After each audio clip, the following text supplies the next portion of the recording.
nosotros hemos cantado grandes verdades. En la cruz, de mi pecado tú te vestiste. No fue tu uniforme, no fue tu naturaleza, fue simplemente mi vestido sobre tu cuerpo.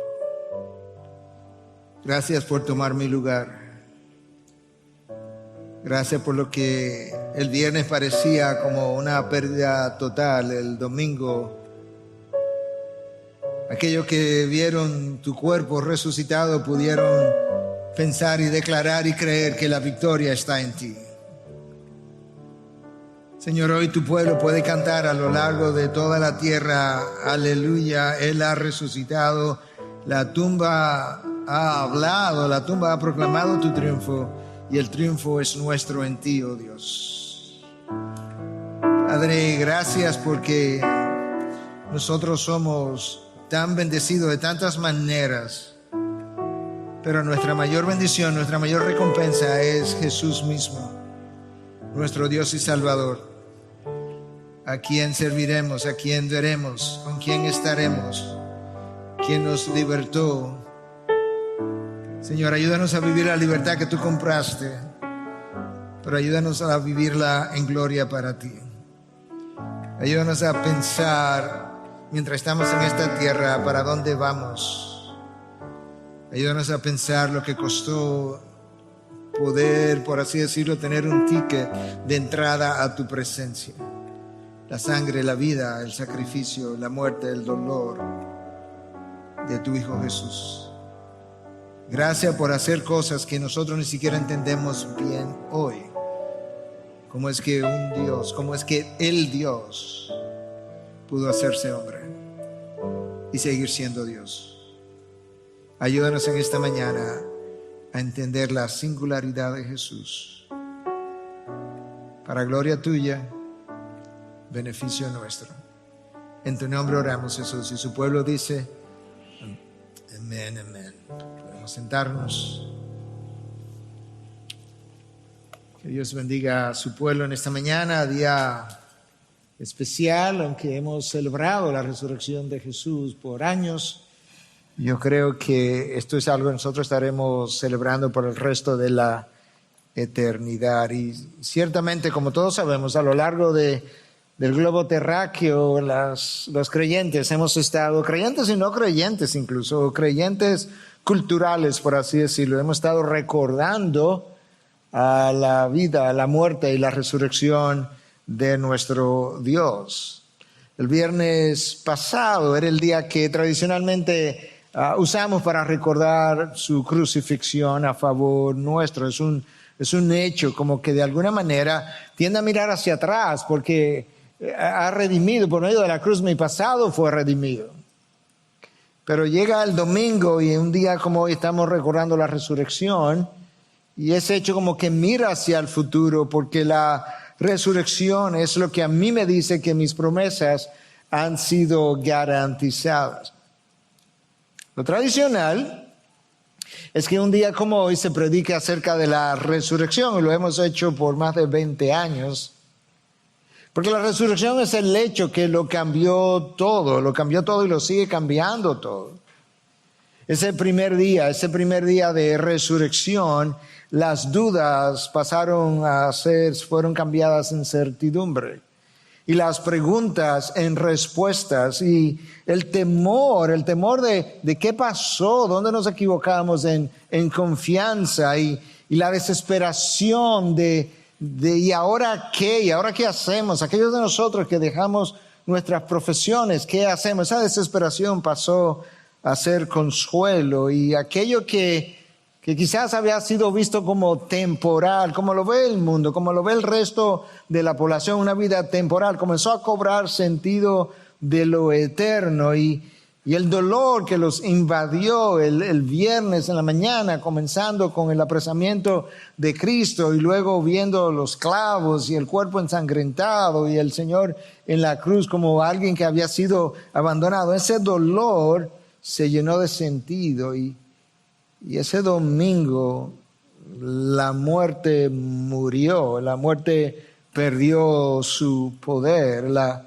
La vida aquí debajo, que quizás algunos habían comenzado a repensarla otra vez en lo limitado de esta vida aquí debajo, comenzó como a llenarse de propósito por primera vez o por segunda vez quizás. Y las riquezas de este mundo comenzaron a perder su brillo y finalmente como que había un hálito de esperanza de que la causa de Cristo pudiera ser verdaderamente la meta de la vida de aquellos que habían llegado a creer. De manera que ciertamente ese domingo fue el comienzo del cambio total, de un giro. Es como la bisagra que cambió la dirección en la que la historia de la redención continuaría de ahí en adelante. Pero ese es el mismo cambio, que esa misma resurrección, pero de otra manera sigue teniendo en nosotros el poder de cambio que sigue en nosotros, porque ahora, aunque Cristo ya resucitó y no lo va a continuar haciendo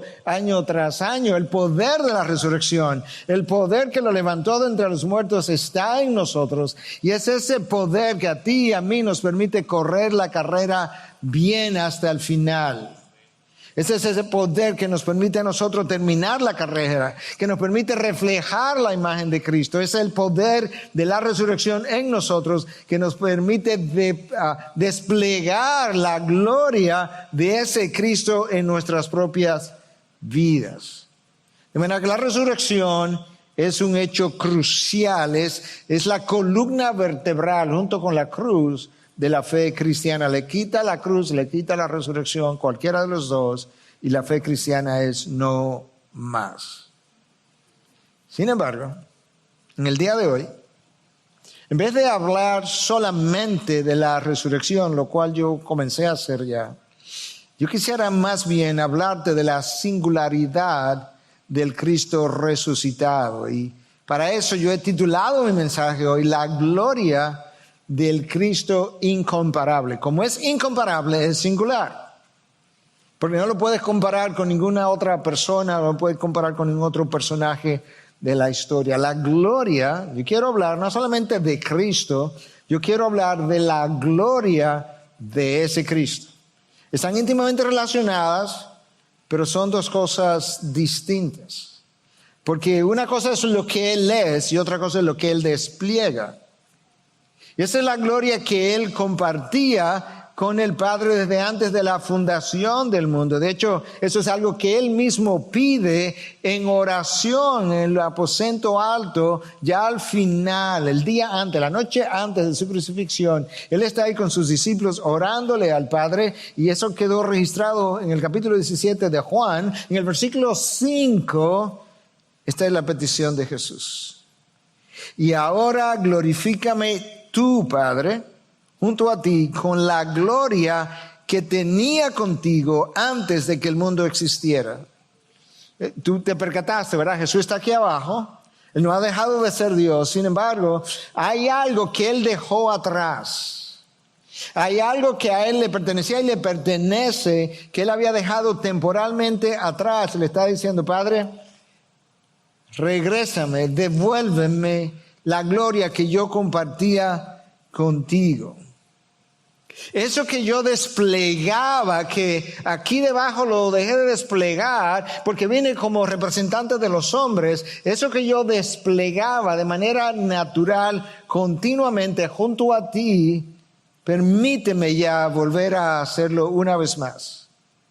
Una gloria que Cristo había desplegado desde la eternidad pasada, que desplegó antes de que los tiempos comenzaran, antes de que nada fuera creado, ya Cristo desplegaba dicha gloria.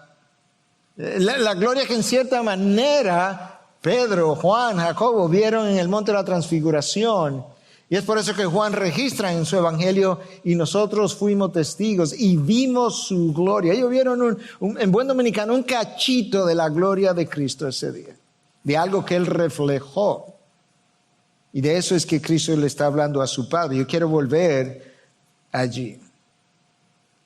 La pregunta es, ¿cómo es que Cristo, de qué manera Cristo como Dios despliega, refleja una gloria hacia afuera de Él, porque eso es lo que la gloria de Dios es el despliegue de sus atributos en la medida en que Dios existe. Simplemente tiene que existir y hay un despliegue de lo que Él es.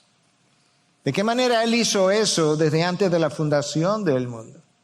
Y para explorar como esa primera pregunta y poder hablar de la singularidad de Jesús, yo quisiera leer un texto de Colosenses 1, del versículo 13 al 20. Yo no lo voy a exponer versículo por versículo y en el orden en que está dado. Yo lo iré exponiendo a lo largo del camino de todo el texto por el desarrollo que el mensaje tiene. Pero yo voy a comenzar leyéndolo por completo. Versículo 13, Colosenses 1. Pablo escribiendo, el Espíritu inspirando. Porque Él nos libró del dominio de las tinieblas y nos trasladó al reino de su Hijo amado, en quien tenemos redención, el perdón de los pecados. Él es la imagen del Dios invisible, el primogénito de toda la creación. Porque en Él, escucha, en Él fueron creadas todas las cosas, tanto en los cielos como en la tierra, visibles e invisibles, ya sean tronos, dominios, poderes o autoridades. Todo ha sido creado por medio de Él y para Él. Y Él es antes de todas las cosas. Y en Él todas las cosas permanecen. Él es también la cabeza del cuerpo, que es la iglesia. Él es el principio, el primogénito de entre los muertos, a fin de que Él tenga en todo la primacía. Porque agradó al Padre que en Él habitara toda la plenitud. Y por medio de Él reconciliar todas las cosas consigo, habiendo hecho la paz por medio de la sangre de su cruz. Por medio de Él, repito, ya sean las que están en la tierra o las que están en los cielos. El apóstol Pablo quería enfatizar todas, las que están en los cielos, que están en la tierra, ya lo había dicho, vuelvo y lo repito, vuelvo y lo digo. La pregunta entonces es, ¿de qué manera Cristo comienza a desplegar su gloria antes de la creación? No tenemos una clara idea de cómo ocurrió exactamente cuando solamente la Trinidad estaba en existencia, pero tenemos una idea, y el texto como nos deja ver algo de eso, cuando nos habla de que en el momento en que la creación inició, eso lo estaba haciendo Cristo, de manera que la creación al llegar a ser no era otra cosa que el despliegue de atributos propios de la segunda persona de la Trinidad como miembro de esa Trinidad. En Él fueron creadas todas las cosas. Escucha, en Él. No solamente por Él, no solamente para Él, no, en Él. El apóstol Pablo está tratando de ayudarnos a entender algo que es difícil para nosotros como comprender, sobre todo esta primera parte. ¿Cómo que en Él? Bueno, en Él es diferente de por Él y es diferente de para Él. Yo creo que Pablo está ayudándonos a entender algo que en filosofía se ha mencionado desde la época de Aristóteles, y es cómo entender las diferentes causas. Entonces Aristóteles hablaba de que había una causa primaria. Y la causa primaria, si lees a Tomás de Aquino, la causa primaria es Dios. Entonces, ¿qué es la causa primaria? Bueno, la causa primaria es como la cosa que da origen a algo. En otras palabras, la causa instrumental de esto pudo haber sido ¿cómo se llama eso? El que trabaja la madera. El ebanista, gracias. Ok, esa es la causa instrumental, pero la causa primaria de esto es que madera prensada, esa es la causa primaria. Bueno, Cristo es la causa primaria en Él.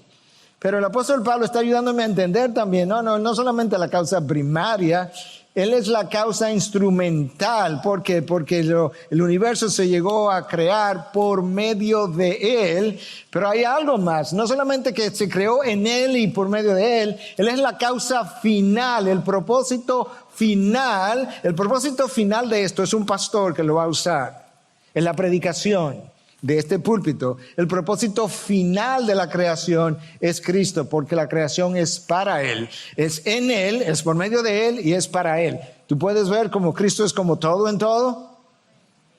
Es el Cristo que vino y se colgó en una cruz por tus pecados y los míos. Wow.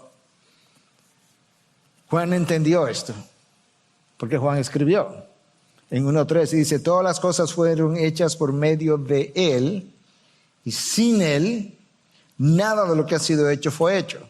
Es como sin esta madera, ningún púlpito, de madera por lo menos, sería hecho. De manera que Juan nos está diciendo, no solamente que todas las cosas fueron hechas por medio de Él, es que sin Él, sin la causa primaria, nada fue hecho. El autor de Hebreos, refiriéndose a Cristo, a Dios, Padre y Cristo, dice, por medio de quien Cristo también hizo el universo. De manera que los autores del Nuevo Testamento coinciden. El autor de Hebreos, Juan, Pablo ahora en Colosenses, de que todo fue hecho. Bueno, de hecho, el libro de Romanos, el pastor Luis citó a Romanos 11 cuando dijo que todo fue hecho, ¿por qué? Todo fue hecho por Él, todo fue hecho de Él, por Él y para Él. Es exactamente lo que Pablo dice en Colosenses, dicho de otra manera, pero de una manera muy similar. Si todo fue creado para Él, parece que le plació al Padre regalarle toda la creación a su Hijo. Wow. Extraordinario. Y ahora, nosotros sabemos que no solamente la creación material, porque Pablo dice, no, es que todo lo que es visible y lo invisible, sean tronos, dominios, poderes o autoridades. Nosotros no sabemos exactamente qué tipo de seres angelicales estas cosas son. Son mencionadas aquí, son mencionadas en Romanos 8 al final. Pero evidentemente, además de los ángeles, arcángeles, serafines, querubines, aparentemente hay otros seres angelicales denominados de otra forma, quizás con diferentes rangos. Y Pablo está diciendo, no, eso también fue creado en Cristo, por medio de Cristo y para Cristo. ¿Te imaginas en el momento de la creación material, el despliegue yo me lo imagino, el despliegue de sonido, de luces, de poder, de energía? Todo eso es el despliegue de la gloria de Cristo al momento de la creación, una gloria que Él tenía antes de. ¿Te imaginas en el momento de crear a estos seres angelicales extraordinarios que yo no sé cómo lucen, pero aún los ángeles cuando lo describen la palabra suenan como algo extraordinario? Imagínate estos otros seres al mismo tiempo y Cristo siendo el agente de la creación. Ahí Él estaba desplegando su gloria. Y el próximo versículo de Colosenses, el 17 que leímos, nos amplifica, nos afirma y amplifica lo que acabamos de exponer, porque Él dice, y Él es antes de todas las cosas. Ahí está la eternidad de Cristo. Y Él es antes de todas las cosas. Y en Él todas las cosas permanecen. De manera que las cosas, Cristo no solamente fue el originador de esa creación, es que esa creación después de originada tenía que ser mantenida y en Él permanecen. Con razón, en el libro de los Hechos se nos dice que en Él nosotros vivimos, nos movemos y existimos, porque es que en Él tiene el poder de ser. Si hay algo que existe, alguien tiene que tener el poder de ser para mantenerlo siendo, por así decir, y Cristo es ese poder. En Él todas las cosas permanecen. Pero el autor de Colosenses, Pablo, nos acaba de decir que Él es antes de todas las cosas. Él es anterior al tiempo. Y ahí tú comienzas a ver, continúas viendo más bien la singularidad de Cristo. Jesús fue único en el tiempo. En el principio era el Verbo y el Verbo era con Dios y el Verbo era Dios. Yo soy el Alfa y la Omega. Yo soy el que es, el que era y el que ha de venir, el Dios Todopoderoso, Cristo, proclamando su eternidad de diferentes maneras. Y eso es lo que Colosenses 1:16 nos dice, o 1:17. En Él, o Él es antes de todas las cosas. Y Él dio origen y ahora las sostiene, las mantiene. Él les continúa dando vida. De manera que tú estás viendo ahora la singularidad de Jesús y la gloria de ese Cristo incomparable. Si Él es singular, es incomparable. Cristo, ese es el Cristo antes de la creación, pero ahora llegamos a su nacimiento. Cristo fue singular a la hora de nacer. Isaías 7:14 dice que una virgen concebirá. ¿Cuándo tú has visto a una virgen concebir? Por primera vez va a venir a existencia un hombre sin la participación de otro hombre. En la historia de la redención, tú encuentras un momento donde hay un ser humano que llega a ser sin la participación de ningún ser humano. Adán. Dios solamente lo creó. Hay otro momento en que otro ser humano llega a ser con la participación de un hombre. Eva. Salió de Adán. Hay otro momento en que hombres, seres humanos, llegan a ser con la participación de un hombre y de una mujer, los descendientes de Adán y Eva. Pero en el caso de Cristo, Él es la primera y única persona, ser humano, que llega a ser con la participación de una mujer, pero sin la participación de un hombre. No solamente eso, pero en su nacimiento estamos presenciando un ser humano que había unido su naturaleza divina en una sola persona. Y como ser humano se convirtió en siervo de todos. Él es el Emmanuel de que habló Isaías. Y él nació y comenzó a crecer, comenzó a vivir. Y cuando comenzó a vivir entonces, Cristo pasó a ser único en su forma de vivir, único en su santidad. De hecho, eso es lo que Pablo declara a los Corintios, que aquel que no conoció pecado nunca en toda su vida fue hecho pecado, fue vestido de pecado en la cruz para que llegásemos a ser justicia de Dios en él, para que nosotros llegásemos a ser vestidos de la gloria de él, de su santidad que nos permite entrar a la gloria. Cuando hablamos de que Cristo vivió sin pecado, estamos hablando de que Cristo cumplió la ley. Justamente porque si cumples la ley a cabalidad, pues vives sin haber pecado. Su vida perfecta lo calificó para ir a la cruz. Ahora, la otra pregunta que pudiéramos hacernos, entonces, en términos prácticos, en el día a día, en términos no teológicos, en términos de cómo tú y yo vivimos la vida, ¿cómo luce una vida como la de Cristo? ¿Cómo debió haber lucido su vida? Escucha esta cita un tanto extensa, un par de minutos quizás, de Oswald Sanders. Él escribió un libro que se llama El Cristo Incomparable. De hecho, hay varios libros con el mismo título. Pero de Oswald Sanders. Escucha lo que él dice. Ninguna palabra que él hablara necesitó ser modificada o retirada. ¿No te ha pasado eso? Como que tú, bueno, yo quise decir, yo no quise decir, yo dije, donde dije Diego, digo, donde digo, dije Diego. No, ninguna palabra que él hablara necesitó ser modificada o retirada, porque él nunca habló de manera inadvertida o con exageración. Nunca se excusó, ya sea por palabra o por una acción, porque él nunca hizo ninguna acción o habló ninguna palabra que requiriera una excusa. Él nunca confesó pecado. Los hombres más santos de la historia, dice Sanders, han estado abiertos a confesar sus fallos y sus fracasos. Cristo nunca tuvo que admitir un fallo por no haber vivido a la altura del estándar. Por el contrario, él invitó a que se le investigara de la forma más cercana posible, preguntando incluso ¿cuál de ustedes me convence de pecado? Eso es como lució su vida en el día a día.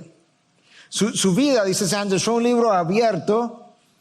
Nada de lo que él hizo fue en secreto. Wow, ¿tú no te gustaría haber vivido una vida así? Como que nada de lo que tú hiciste fue en secreto.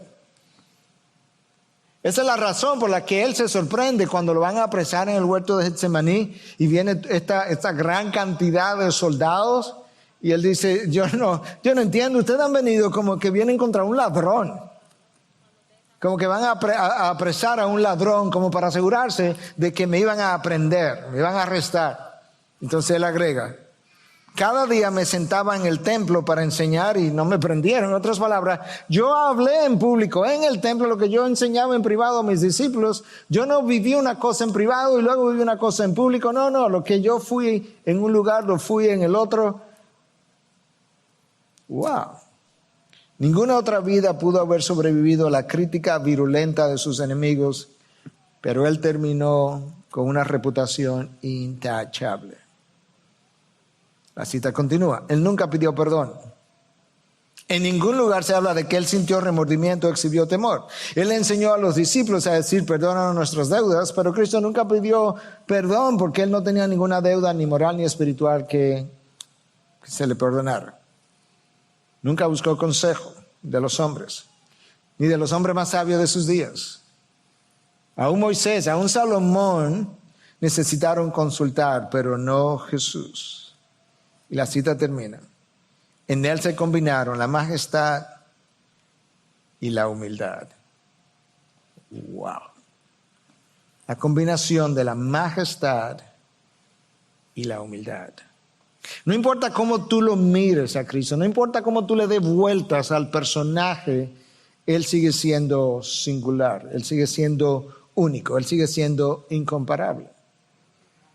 Jesús fue único en su naturaleza, ya aludimos tangencialmente a esto, pero otra vez para poderlo enfatizar, cómo es que Dios, que existía antes de que los tiempos comenzaran, existía desde toda la eternidad, en un momento dado decide encarnarse y adquiere una naturaleza humana, pasando a ser 100% Dios, 100% hombre, y habiendo sido él igual a Dios, no haber considerado su igualdad con Dios como algo a que aferrarse, de tal forma que esas dos naturalezas se unieron de manera permanente e indivisibles. No puedes dividir las dos naturalezas a partir de ese momento.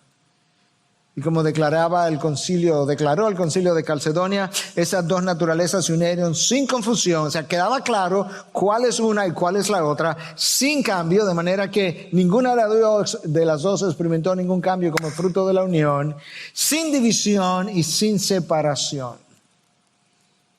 Cristo exhibió características humanas y tú puedes ver, esto era humano, esto era humano, esto era humano, esto era humano, y características divinas. Esto era divino, esto era divino, esto era divino, todo el tiempo a su paso por la tierra. La iglesia primitiva entendió esto también, que hay una inscripción en latín, escrita en un pedazo de mármol, como si Cristo la hubiese escrito, y dice lo siguiente: yo soy lo que antes era, Dios. O sea, Cristo, como Cristo escribiendo. Yo no era lo que ahora soy, hombre. Yo ahora soy ambas cosas, Dios y hombre. Wow. Cristo no solamente fue único en el tiempo, no solamente fue único en su nacimiento, no solamente fue único en su vida de santidad, no solamente fue único en su naturaleza, Cristo fue único en su muerte. Vivió una vida perfecta. Murió como un rechazado, murió como un culpable, y sin embargo esta es la muerte que dio vida a todos y cada uno de nosotros. Millones y millones de personas han recibido vida por medio de una muerte. Él es único en su muerte, él no conoció pecado, pero fue hecho pecado, fue vestido de pecado, pero cuando todo eso terminó, resulta que su muerte es la que estaba dando vida. Y escucha cómo el texto de Colosenses que yo leí, en el versículo 13, ya yo había leído a partir del 16 y por eso decía que no iba a seguir el orden, pero ahora me devuelvo para considerar el 13, porque Él nos libró del dominio de las tinieblas, como por su muerte, y nos trasladó al reino de su Hijo amado, en quien tenemos redención, el perdón de los pecados. ¿Cómo Él hizo eso? Por su muerte. Tú escuchaste lo que el texto dice, que su muerte nos libró del dominio ¿de qué cosa? El dominio de las tinieblas. Es una expresión para decir que su muerte tomó el poder que el pecado ejercía de manera completa, el dominio. Porque el pecado me influencia hoy, ejerce influencia y poder sobre mí, pero no me domina.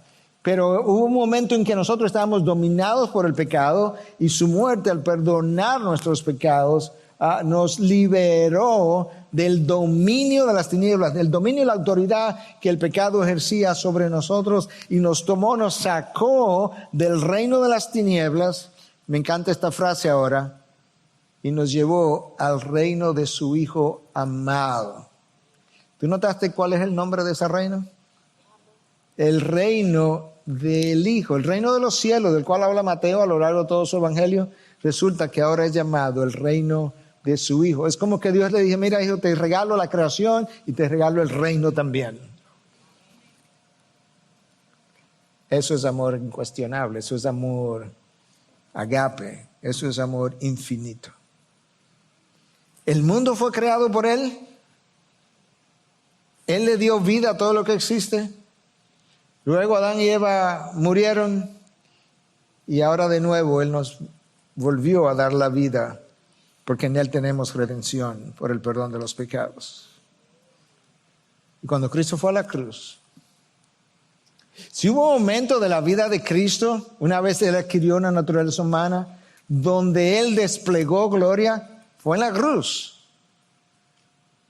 Literalmente hablando, en la cruz ocurrieron cosas que fueron extraordinarias. Él desplegó su propia gloria y desplegó la gloria del Padre. Y como que las dos se combinaron de una manera que es difícil separar una de la otra. Pero tú puedes comenzar a ver que a Cristo llama a la crucifixión en Juan 12:23 la hora de mi glorificación, de manera que tenemos que creerle que esa es la hora donde Él entiende que Él será glorificado, y si estaba siendo glorificado, gloria tiene que haber sido desplegada. Y esto es como pudiéramos ver eso. En la cruz, la justicia de Dios fue glorificada. Dios había revelado en Éxodo 34:7 que yo no tendré por inocente al culpable. No hay culpable que piense que yo lo voy a dejar libre. Yo no voy a violentar mi ley para considerarte libre cuando tú eres culpable. Pero resulta que tú y yo y la humanidad entera somos culpables. Pero hay un problema. Yo soy culpable. Dios tiene un plan de salvación. Su justicia no puede ser violentada. Y es como, obviamente estoy creando como una historia para que la pueda entender. Es como si Él hubiera dicho, Padre, yo soy la solución. ¿Cómo así? Sí, no podemos violentar tu justicia. De manera que yo me ofrezco como voluntario para que me trates a mí como culpable y los deje a ellos en libertad. De esa manera tú eres la persona que eres justificada, porque la ley se está siendo cumplida, pero también eres el que justifica. ¿Por quién? Por medio de mí. Eso es Romanos 3, 25 y 26. Literalmente hablando. Yo te voy a justificar a ti. Tú quedas justificado, pero por medio de mí tú justificas al pecador. ¡Wow! ¿Entendiste? Estaba medio complejo. Lee Romanos 3, 25 y 26, te va a quedar más claro. En la cruz, la misericordia de Dios fue justificada, o fue glorificada. Porque en el mismo texto de Éxodo 34:7, donde se habla donde Dios dice, no dejaré al inocente, o no tendría por inocente al culpable, justo antes Él dice que Él es abundante en misericordia. Y si hay un lugar donde la misericordia de Dios es desplegada de una forma extraordinaria, ¿tú sabes que los ángeles del cielo nunca han experimentado la misericordia de Dios? Claro que no. Ellos han experimentado gracia, ellos existen y están en compañía de Dios por gracia, pero misericordia no es parte de su experiencia. Tú tienes que pecar para experimentar misericordia, porque misericordia es no recibir lo que tú mereces, y en la cruz Cristo entonces hace que yo no reciba la condenación que yo merezco y Él la recibe por mí, de manera que ciertamente la misericordia de Dios fue glorificada en la cruz. El poder de Dios fue glorificado en la cruz. Cristo es maltratado, Cristo es herido, Cristo es latigado, Cristo está deshidratado, Cristo es clavado, está en su momento de mayor debilidad, Y sin embargo se nos dice en Colosenses 2:15 que en ese momento, de esa forma, esa condición en la que él estaba, él desarmó por completo los poderes de las tinieblas.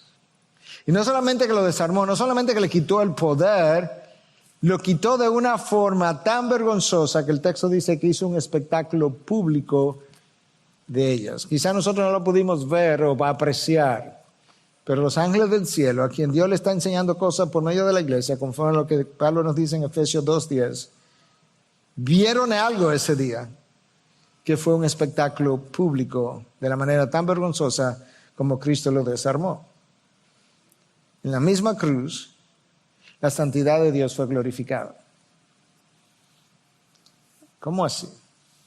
Bueno, Dios había revelado a través del profeta Habacuc en 1:13, Habacuc escribiendo por inspiración de Dios, dice, muy limpios o muy puros, dependiendo de la traducción que tú tengas, son tus ojos para mirar el mal. Y entonces, y cuando tu hijo tome mis pecados y se vista de mis pecados en la cruz, ¿qué es lo que va a pasar? Exactamente lo que pasó.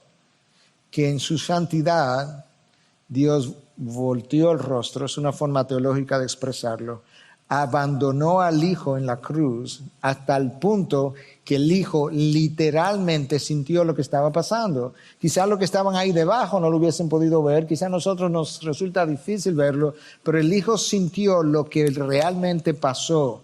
Dios mío, ¿por qué me has abandonado? ¿Por qué me ha volteado el rostro? ¿Por qué no me atiendes? ¿Por qué no estás conmigo? ¿Por qué no me visitas? Es que tus ojos son tan puros y tan limpios que no pueden mirar el mal, no pueden mirar el pecado. La santidad de Dios había sido glorificada.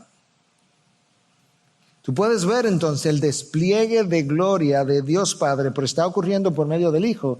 Y no para que el Hijo pueda traer gloria al Padre, reflejar gloria al Padre, Él tiene que de alguna forma también estar reflejando gloria en sí mismo, de la manera, ¿cómo va a reflejar algo que Él no es, que Él no tiene? ¿Cómo va a proyectar algo hacia afuera si no está en Él también? La fidelidad de Dios fue glorificada. Dios había prometido en el libro del Génesis, tan pronto Adán y Eva cayeron, tan pronto la serpiente fue encontrada culpable de tal maldad, Él dice, no te preocupes que tu día llega. Va a llegar un momento en que yo voy a enviar a mi hijo. Tú eres el anticristo, pero el antidiablo, el antisatanás va a venir y ustedes se van a encontrar. Déjame profetizarte lo que va a ocurrir. Tú lo vas a herir, tú vas a herir a mi hijo, tú vas a ir detrás de él, pero tú le vas a hacer una pequeña herida en el calcañar, pero cuando él te hiera, la herida será fatal, será en tu cabeza y tú serás destronado de una vez y para siempre. Esa promesa estaba ahí, esa promesa estaba sin cumplir. Génesis y luego Éxodo y luego Número y Levítico y Deuteronomio y Josué y el libro de los jueces y luego continuaban los libros y Primera de Reyes, Segunda de Reyes, Primera de Samuel, Segunda de Samuel, Primera de Reyes, Segunda de Reyes, Primera de Crónicas, Segunda de Crónicas. Oye, ¿y esta promesa está sin cumplir? No te preocupes. Y Isaías y Jeremías y Daniel y Ezequiel y Sofonías y Malaquías y Zacarías y todos los días. Y la promesa sin cumplir. Pero en la plenitud de los tiempos, Dios envió a su Hijo. Envió a su Hijo en carne, vestido de carne, como un hombre. Y en el cumplimiento de los mismos tiempos, su Hijo fue a la cruz. Y allí la cabeza de Satanás fue mortalmente herida. Y el domingo el triunfo proclamado. Él ha resucitado, Él vive. La muerte ha sido vencida, el pecado también. El amor de Dios fue glorificado en la cruz. Que Dios, hecho hombre, haya ido a la cruz a morir por pecadores depravados, no nos cabe otra palabra, corrompidos en todas nuestras capacidades humanas. Por amor, pero ¿cuál fue el motivo del amor por nosotros? Dios mismo, su misma esencia, su carácter. Tanto amó Dios al mundo que dio a su Hijo unigénito, para que crea en Él no se pierda, mas tenga vida eterna.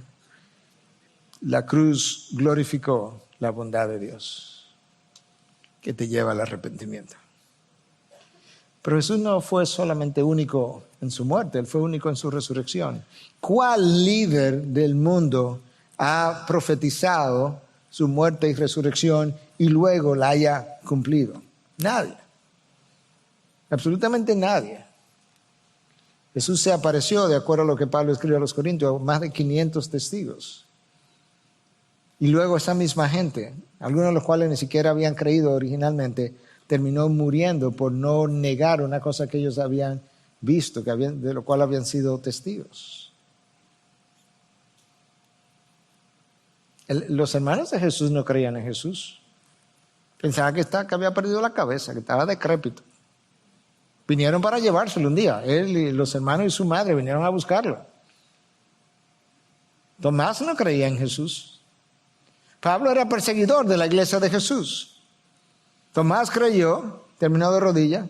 Pablo creyó, terminó en el suelo. Y los hermanos de Jesús creyeron. Y algunos como Judas y Santiago terminaron escribiendo epístolas del Nuevo Testamento. Jesús fue único en autoridad. Él murió, Él resucitó, estaba a punto de ascender, y antes de ascender le dice a los discípulos, nos vemos en Galilea.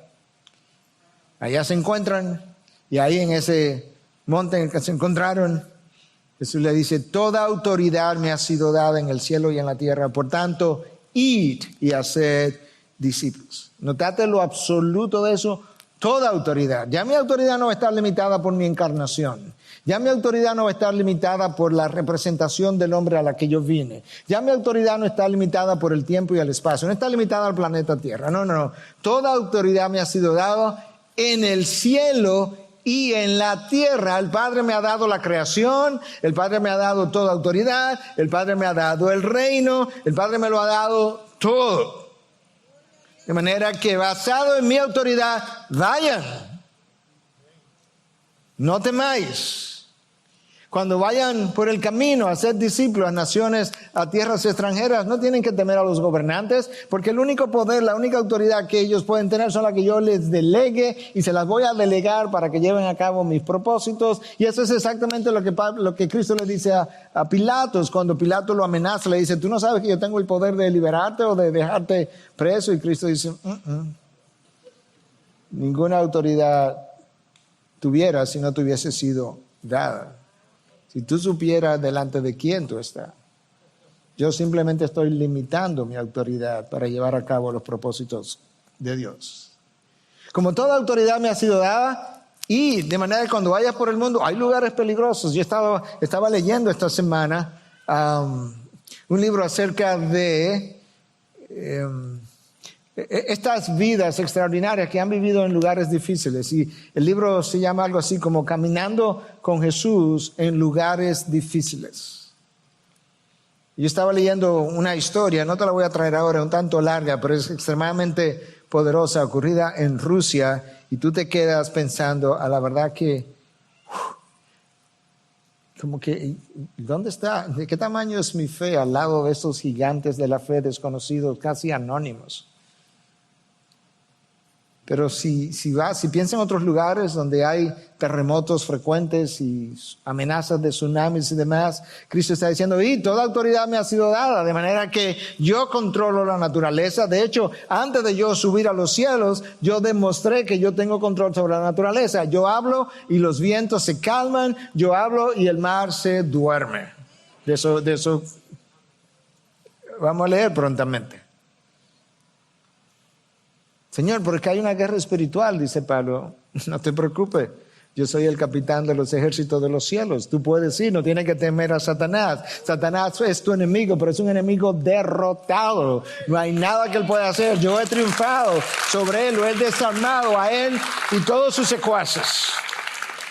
No tienes que temer los demonios, no tienes que temer a Satanás. Señor, pero mira que hay lugares donde la pandemia ha arreciado, no tiene que temer las enfermedades. Yo tengo autoridad sobre la enfermedad y sobre la salud. Es como diría en inglés, ¿are you kidding me? ¿Tú me estás relajando? ¿Tú te estás preocupando por un bendito virus COVID-19 microscópico? Que yo tengo la capacidad de usarlo como yo quiera. ¿Tú no has leído la historia de los cojos, de los ciegos, de los mudos, de los paralíticos? Es más, ¿no has leído la historia de los muertos que yo levanté de entre la tumba? ¿A qué es que le vas a temer? Toda autoridad me ha sido dada en los cielos y en la tierra. Y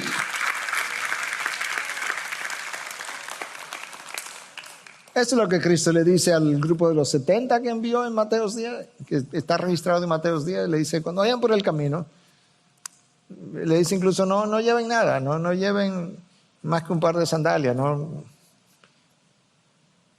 Y de paso, no temáis a los que matan el cuerpo.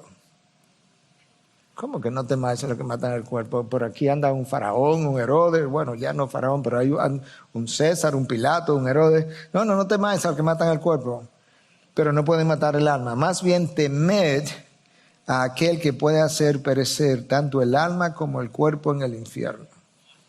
¿Quién es ese? ¿Quién es ese? Dios. Hay una sola persona a la que el ser humano debiera tenerle miedo. Ese es Dios. Ahora, si Dios está contigo, ¿a qué le vas a temer? ¿Quién pudiera estar contra ti? Eso es bíblico. ¿No lo has leído en Romanos 8? Que si Dios está con nosotros, ¿quién contra nosotros?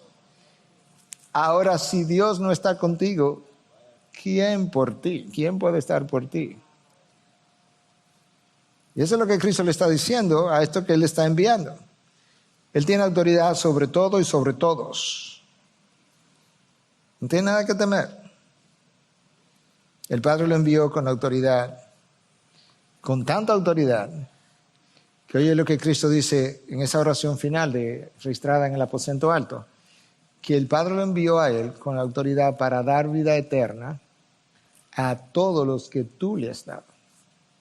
Padre, en la eternidad pasada tú hiciste una elección, eran tuyos, y tú me los diste. Literalmente así está en esa oración de Juan 17. Eran tuyos y tú me los diste. Y tú me diste la autoridad para darle vida eterna, pero a todos los que tú me has dado. Cristo no solamente mostró su singularidad en cada una de las áreas mencionadas, Cristo mostró su singularidad en su sesión, con dos S, S-E-S-I-O-N, cuando se sentó, así es que se llama la sesión. Cuando se sentó a la derecha del Padre en los lugares celestiales. Obviamente no es que al lado del Padre había un lugar de sentarse, es el lugar de autoridad. Y entonces, en un momento dado, Él asciende a los cielos y la palabra de Dios nos dice que luego que Él ascendió, se sentó a la diestra del Padre. Y donde nosotros, ese es el lugar de autoridad, es el lugar de donde Él hoy, Él juzga, Él gobierna, Él determina, Él dirige. Ese es el lugar de donde Él ejerce su autoridad. Y eso es justamente, dicho de otra manera, obviamente, lo que se nos dice en el libro de Filipenses, capítulo 2, cuando se habla de que aquel que siendo igual a Dios no consideró su igualdad con Dios como algo a que aferrarse, sino que se despojó y se hizo siervo y se hizo hombre y fue a la muerte y sufrió muerte y muerte de cruz. ¿Qué es lo que sigue? Por tanto, en vista de esa humillación voluntaria, en vista de la increíble entrega de convertirte en siervo, de llegar a ser hombre, por tanto, por lo cual Dios Padre, también lo exaltó hasta lo sumo. Él bajó hasta lo sumo, Él lo exaltó hasta lo sumo y le confirió el nombre que es sobre todo nombre, para que al nombre de Jesús se doble toda rodilla de los que están en el cielo y en la tierra y debajo de la tierra, y toda lengua confiese que Jesucristo es Señor, para la gloria de Dios Padre. Fue exaltado a la máxima posición. Eso es lo que el texto de Colosenses, que comenzamos en Colosenses 1, leímos del 13 al 20, expusimos el 16, el 17, el 13, el 14.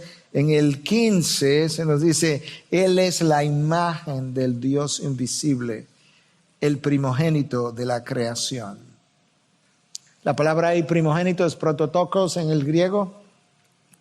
No es el primer nacido, es el primero en rango. Es el primero en jerarquía. Por eso el versículo 18 del mismo texto de Colosenses que leímos, pero ahora en el 18 dice, Él es el principio, el primogénito de entre los muertos, a fin de que Él tenga en todo la primacía.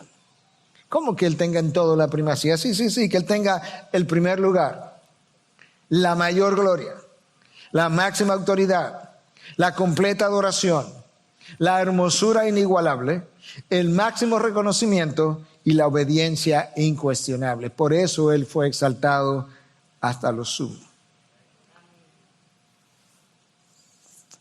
¿Y por qué?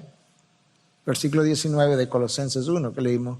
Porque agradó al Padre que en Él habitara toda la plenitud de la divinidad. Si Él es toda la plenitud de la divinidad, entonces Él es el que merece esto. Jesús no solamente fue único en cada una de esas áreas o singular, Jesús es único como reconciliador y mediador. Escucha Colosenses 1:20, donde termina el texto de hoy que leímos. Y por medio de Él, ahí está otra vez la causa instrumental, por medio de Él reconciliar todas las cosas consigo, habiendo hecho la paz por medio de la sangre de su cruz, por medio de Él, repito, ya sean las que están en la tierra o las que están en los cielos. Cuando todo haya sido dicho y hecho, nosotros veremos que quedará claro que la enemistad que existía entre Dios y el hombre quedó abolida. Por eso Él es el reconciliador por excelencia. Nosotros vamos a ver que el gemido de la creación, del cual Pablo habla, que toda la creación gime con dolores de parto, será apagado. Y veremos cómo todos sus enemigos serán sometidos. Porque hay un solo mediador entre Dios y el hombre, Cristo Jesús, dice Pablo a Timoteo. Todo lo anterior hace de Jesús una persona incomparable y única y gloriosa, la gloria del Cristo incomparable. Jesús no solo es único en el tiempo, en su nacimiento, en su santidad, en su fidelidad, en su muerte, en su resurrección, en su poder y autoridad. Jesús es único en la historia de la civilización. Jesús es único en la historia de la civilización. Nadie, absolutamente nadie ha hecho lo que Jesús ha hecho, ni ha logrado el cambio de la civilización como Jesús lo ha hecho. Jesús fue singular en todo, como Dios, como hombre, como siervo, como profeta, como sacerdote, como rey, como maestro, como líder religioso, como mediador entre Dios y el hombre, como personaje de la historia. Escucha, y con eso cierro, escucha esta cita acerca de Jesús como personaje único de la historia. Más de 1900 años atrás hubo un hombre nacido contrario a las leyes de la vida. Este hombre vivió en la pobreza y fue criado en la oscuridad. No viajó extensamente. Solamente una vez cruzó los límites del país en el que vivió. Eso fue durante su exilio en la infancia, cuando José y María fueron a Egipto. Una sola vez él cruzó los límites del país donde vivió. Él no tuvo riquezas o influencia. Sus parientes no fueron notables y no tenían entrenamiento ni educación formal. En la infancia él alarmó a un rey, Herodes. En su niñez él sorprendió a doctores en el templo. Como hombre él dirigió el curso de la naturaleza. Caminó sobre las aguas como si fuera pavimento. ¿Te imaginas eso? Y puso a dormir el mar. Él sanó a las multitudes sin medicina y no cobró por sus servicios. Hay médicos. Él nunca escribió un libro. Sin embargo, todas las bibliotecas del país no podrían contener los libros que sobre él se han escrito. Él nunca escribió una canción. Sin embargo, él ha inspirado el tema de más canciones que todos los autores de canciones combinados. Él nunca fundó una universidad, pero todas las universidades juntas no podrían tener tantos discípulos como él.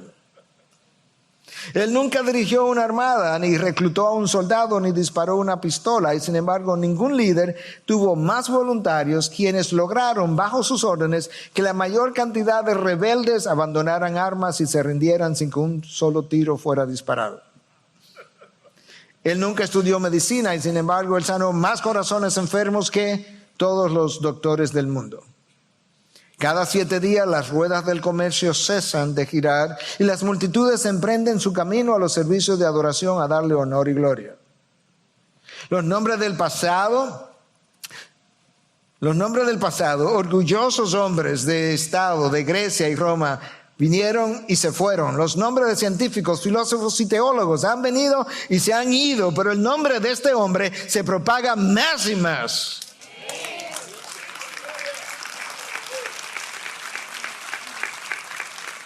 Aunque 1900 años han pasado entre la gente de esta generación y los burladores de su crucifixión, Él aún vive.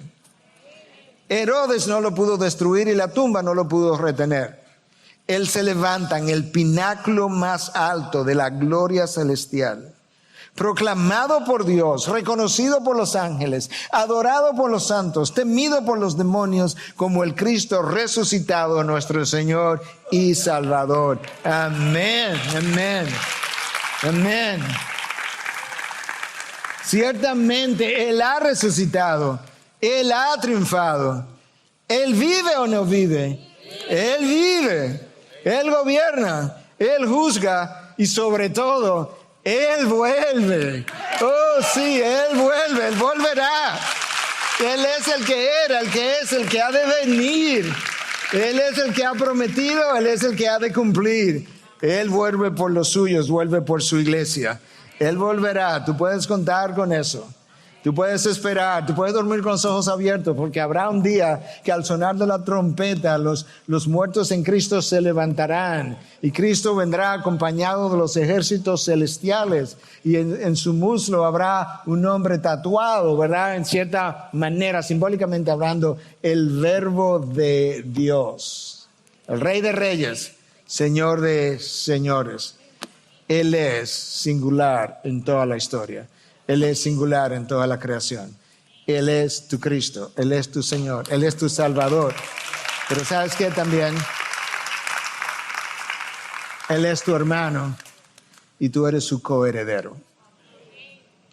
Como dirían en inglés, it just doesn't get any better than that. Es simplemente no hay nada mejor que lo que te acabo de decir y de escribir. Hermano de Cristo, coheredero con Él, redimido por Él, garantizado en Él, en el amado. Padre, gracias.